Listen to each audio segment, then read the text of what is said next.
So, share ko lang yung munting collection ko.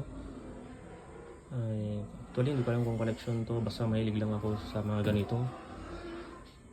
So, sa tingin ko marami din namang lalaki na mahilig sa ganito. So, oh, yung mga bag na maliit, sling bag. Sling bag ata tawag dito. So, kahapon binigyan ako ng nag-gift si misis ko sa akin ng bag. So, ayan. So, first day of school kasi ngayon. So, sabi ko, ako rin gusto ko rin ng something new. Kasi first day of school ng mga bata.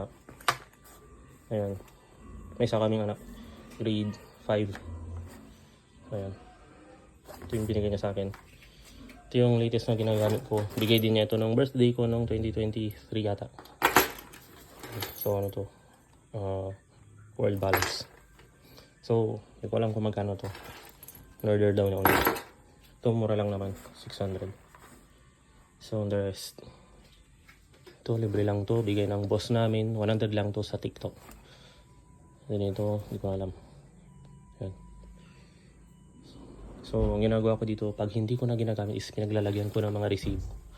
Yung mga resibo na hindi ko na alam kung saan ko ilalagay. Kasi ito. So, isa pa dito, yung hawk bag, bigay din ni misis ko. Yan.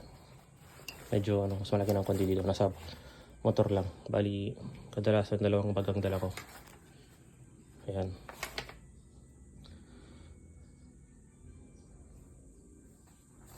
So, yung mga kailangan kong dalhin na ayaw kong mabigatan nandun sa isang bag.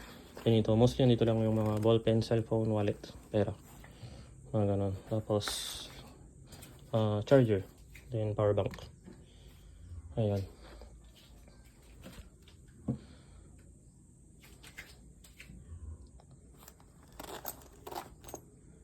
So, kadalasan pag ito kasi naisip ko, marumi na kailangan ng labhan.